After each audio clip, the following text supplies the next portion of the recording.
Hello, we're going to discuss today how blood travels through your heart into the pulmonary circuit, around the systemic circuit, and making its way back to the heart to complete the whole thing. Some things you need to get out of this lesson are you have to be able to tell me all the structures of the heart, where they're located, and then on top of that, be able to understand how each heart structure relates to it functioning to pump blood throughout the body. And then the last thing is I want you to be able to explain the pathway an individual red blood cell would take as it travels throughout the entire circulatory system. So without wait, here we go. So if we take a look at this, let's review some of the structures real quick that you're required to know. This is a pretty decent diagram, and we'll just kind of go over it. And we'll go over them kind of in the order that I'm going to explain it also. Your body has, essentially from your heart, it has divided into two sections. You have stuff coming from the upper body is going to dump in from the superior vena cava, right here. And then stuff from the lower portion of your body comes into the heart from the inferior vena cava. Regardless, both of them end up distributing blood right here into the right atrium. The right atrium is a chamber on the top right portion of the heart. That right atrium has another structure that usually sits on top of it called an auricle. The auricle stands for ear. It's usually right about here. It's like kind of flappy. It looks like an ear. And that structure itself is actually part of the right atrium. The right atrium, other than having the superior and inferior vena cava dump into it, also has a valve called the tricuspid valve. That tricuspid valve is also called the right AV valve, and the AV stands for atrioventricular, basically meaning it's the border between the atrium and the ventricle. That valve is the doorway between the two chambers on the right-hand side. That valve right there is unidirectional, meaning it only opens in this direction right here. Whoops. From there, you have the right ventricle. The right ventricle is bigger than the right atrium. Once blood flows in there, this right ventricle, it's going to need to be pumped out through the pulmonary valve. It's also called the pulmonary semilunar valve, also opening only one direction, so it opens in this way. And then from there, it travels through the pulmonary artery or pulmonary arteries. The reason there is two pulmonary arteries is because you have two lungs. So from here, the blood travels to the left lung, here to the right lung, and what they do is they drop off that carbon dioxide and pick up the oxygen. From there, we're reviewing a little bit, the blood is going to return from the lungs and travel in through the pulmonary veins. One thing you definitely have to remember is artery and vein don't refer to whether it has oxygen or whether it does not have oxygen. It refers to the direction it travels in relation to the heart.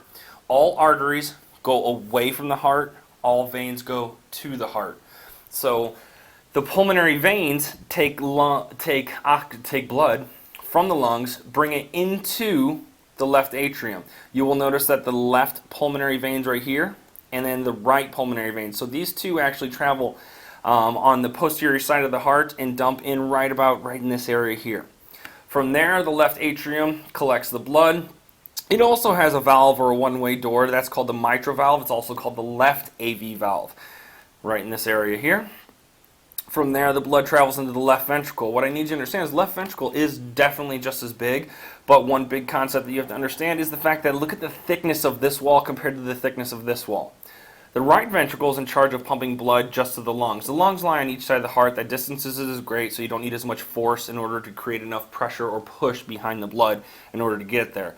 However, the left ventricle is responsible for pumping blood through the aortic valve, which is right here, into the aorta, and from there the aorta branches upward, superiorly, or cephalically, so it goes to the top portion of the body, and then it has the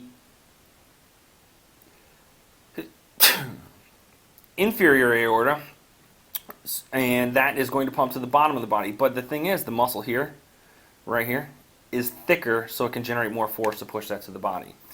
Other things that you need to know about, you need to know that, in a little bit more detailed version, that right here, this is the tricuspid valve, but these little strings or ropes, they call them heart strings. You can pull on them. They're called chordae tendineae, and they attach to papillary muscle. Over here, chordae tendineae, papillary muscle. Right here, this is the interventricular septum. It's the wall between ventricles. The aortic arch is the archway right before it starts to go to the descending aorta, and then you have the ascending branches here. A lot of these other ones you don't necessarily have to know, like the trabeculae, you don't have to know that. You do need to know all the valves. You don't have to know, where'd it go? You have to know ascending aorta, but taking a look at this, these are all the structures you need to know. I like this diagram a lot because it provides like a plumbing system for everything and actually gives you real direction. This is a worthwhile diagram to study because it also tells you exactly where. So right here, this is your left common carotid artery. The carotid artery is the ones that go through your neck. You have the jugular veins, carotid artery, jugular veins, and it shows an arrow-wise the direction of all the blood flow. What that then brings us to is this picture here. So this is the divisions of the circulatory system as a whole. Remember in one of the other videos we talked about the fact that it has the pulmonary circuit and the systemic circuit. Both have oxygenated and deoxygenated blood that travel through them. They simply reference pulmonary circuit going to and from the heart and the lungs, systemic circuit going to and from the heart from the body. And regardless of what goes on, there's gas exchange in both situations. That is the primary purpose of it traveling through the pulmonary circuit. That is the primary purpose of it traveling through the systemic circuit, is gas exchange with the other living tissue. So let's start. Where we are going to start, we're going to start with blood coming from the systemic circuit and entering the right atrium. So that means that it is traveling in this direction right here. Keep in mind, you have the inferior vena cava and the superior vena cava. Don't let this diagram confuse you. The superior vena cava carries everything from the superior portion of the body, and the inferior vena cava is going to bring the blood back to the heart from the inferior portions of the body. So this is where we're starting. So blood enters the right atrium from the systemic circuit via the superior and inferior vena cava. This blood is low in concentration of oxygen and high in concentration of carbon dioxide. Basically, this blood is carrying the waste products that were picked up from the other living tissue in the body. Once that blood reaches the heart and is dumped from the superior and inferior vena cava into the right atrium, you are going to get a buildup of pressure. Once enough blood has entered that right atrium and the pressure increases within it, you're going to get an atrial contraction. That's where that SA node comes into play. Spreads that electrical signal over both atrium, and in particular the right atrium. It's going to cause it to contract. That muscle contracts, and when muscle contracts, it shrinks in size, which then that pushes the walls in on the blood. When that happens, that blood is forced downward towards the right ventricle. But in order to do that, it has to generate enough pressure that causes the atrium to, when it contracts, it causes it to force open the tricuspid valve. So right here you see that that tricuspid valve is in fact open. What happens then is that once that pressure builds up and that right atrium contracts and blood passes from the right atrium through that tricuspid valve and it's dumped into the right ventricle, all down in this area right here. Once that blood is dumped down into that right ventricle, the pressure within the ventricle actually increases to the point where it causes the valve to be pushed upward and closed. Remember, this valve right here, this tricuspid valve, only opens downward towards the ventricle. When enough pressure of blood builds in here, it causes it to snap shut. Also, what causes it to snap shut is the fact that the atrium up here is now going to be relaxing.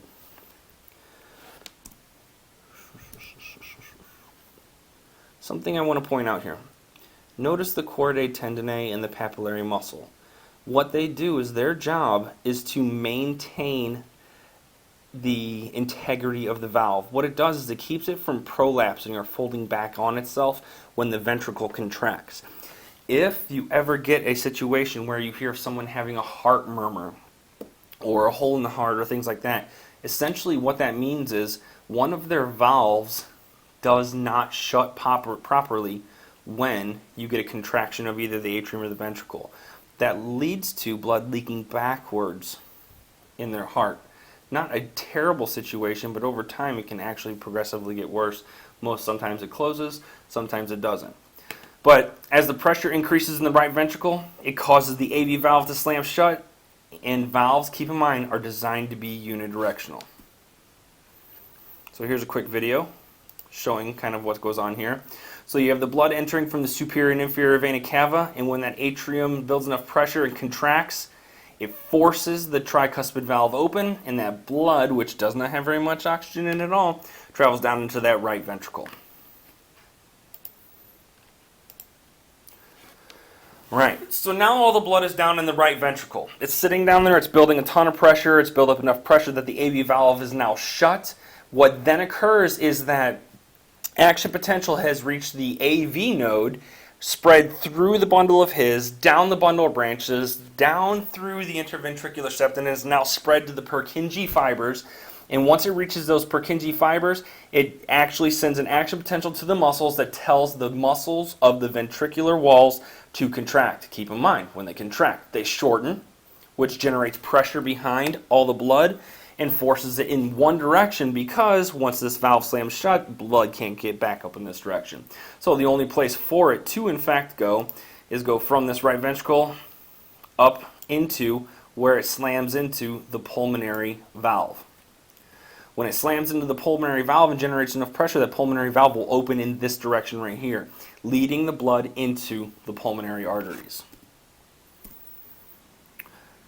Backing up into this diagram real quick right here, you'll notice the arrows pointing in this direction, opening the pulmonary valve and going into the pulmonary arteries. Left pulmonary artery, right pulmonary artery, because you have two lungs. Important to understand here now is once that blood leaves the right ventricle, goes into the pulmonary arteries, it now is entering the pulmonary circuit.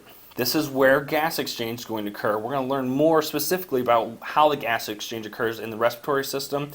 But for now, what you need to understand is those red blood cells will drop off carbon dioxide within the lungs, and as it drops off that carbon dioxide, it will pick up the oxygen. From there, as the pressure increases, the pulmonary semilunar valve will shut as the pressure is increased within the pulmonary arteries, and blood now is in the pulmonary circuit.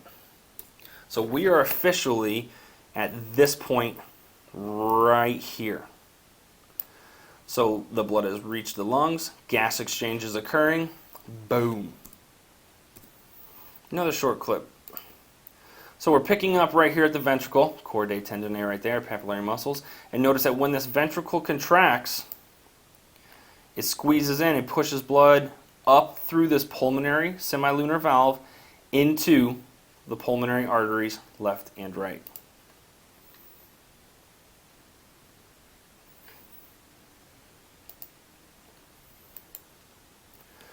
All right, blood is now into the pulmonary circuit in the lungs. It enters the left atrium via the left and right pulmonary veins. So gas exchange has occurred. We now have blood that is high in oxygen content and low in carbon dioxide. So it's going to come down through these pulmonary veins, and there's two of them, but this diagram is only representing as one, and it's going to dump that blood into now the left atrium of the heart. The left atrium of the heart, as it collects more and more and more and more blood, is going to build up pressure. And essentially the exact same thing as the right side of the heart is going to occur. So right now we have a ton of blood building up right in this area here. Here are two pulmonary veins right here, and the other two right here, and they're going to run on the posterior side until they dump into this chamber right here called the left atrium. Once that pressure builds in that left atrium, it's going to cause then a buildup of pressure, which is going to help force the bicuspid valve open. The bicuspid valve is right here. Also, through the SA node generating action potentials and spreading from this region here all the way over to the other atrium, you're going to get that action potential causing the muscles to contract, shorten, build up pressure behind the blood, and force it directly through the bicuspid valve right here into the left ventricle. Once that blood is in the left ventricle, again, it's going to slowly build up pressure. So we're picking up with blood entering through the pulmonary veins into the left atrium right here. When that left atrium contracts, it builds up pressure behind and forces the blood through the bicuspid valve. Let's rewind this just a hair. Play it again.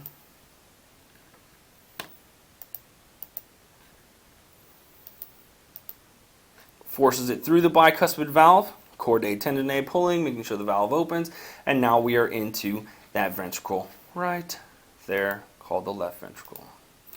So pressure is going to build and build and build and build in that left ventricle, bam, causing the left AV valve to shut. The left AV valve, also called the left AV valve is also going to be called the bicuspid valve. The left ventricle then will contract, so all of this muscle right in here in the left ventricle, which is highly muscular, contracts, shortens, builds pressure behind the blood, and forces the blood, and it's harder to see because this tunnel or tube that runs into the aorta is actually a little bit more posterior than anything else.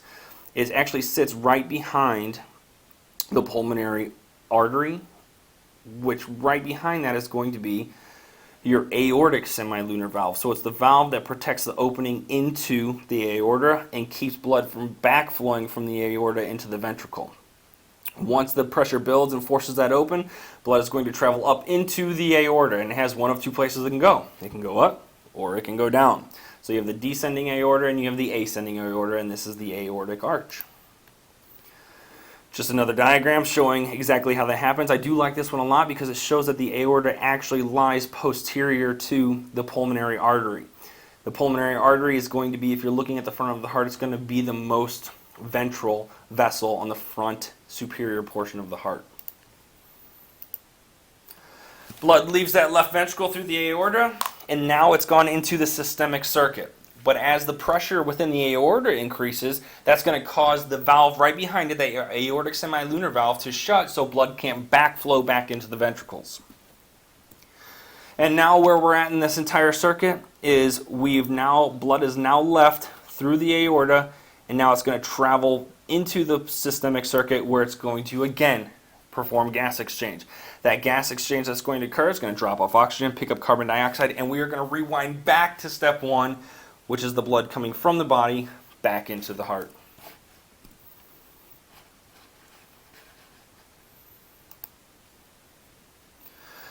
What you're seeing, wow, that was fast. Let's try that again.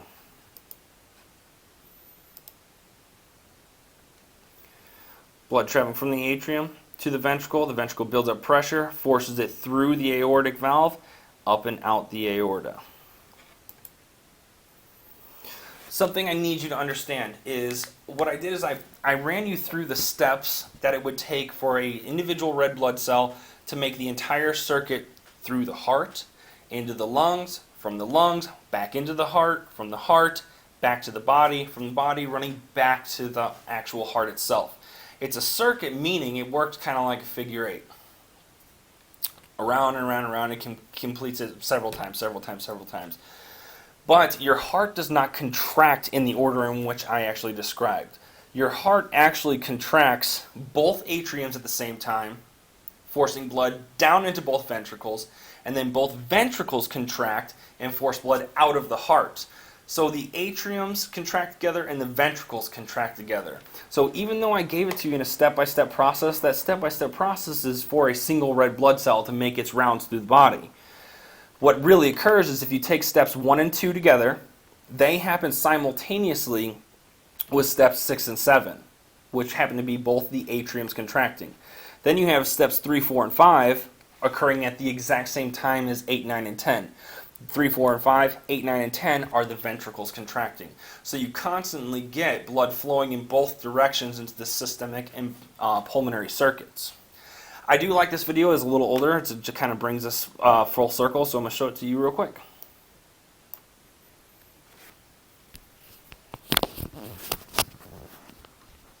Your heart is a pump. It's a muscular organ about the size of your fist and is located slightly left of center in your chest.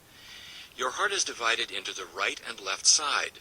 The division protects oxygen-rich blood from mixing with oxygen-poor blood.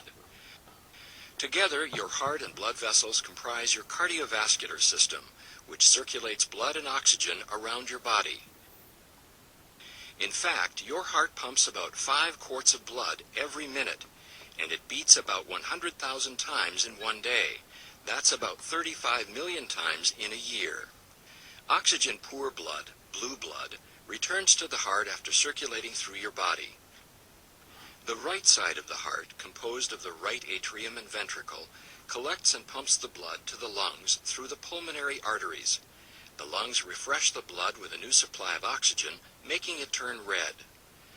Oxygen-rich blood, red blood, then enters the left side of the heart, composed of the left atrium and ventricle, and is pumped through the aorta to the body to supply tissues with oxygen.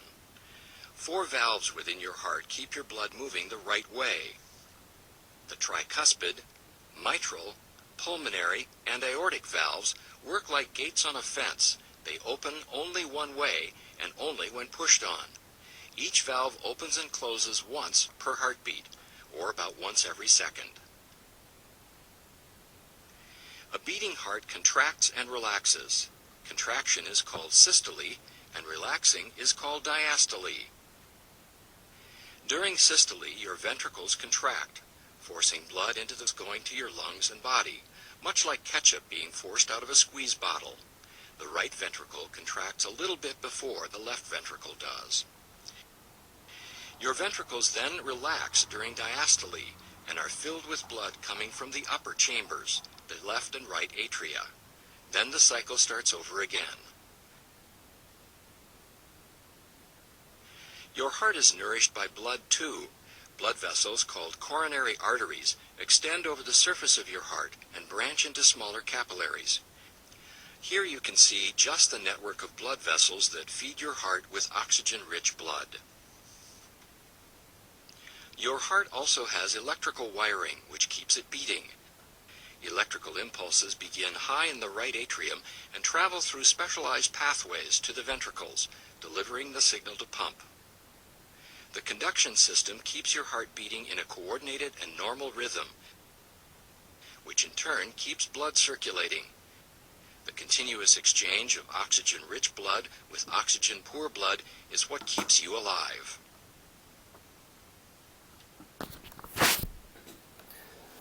Alright, so that is essentially how blood makes its way through your entire body and your heart.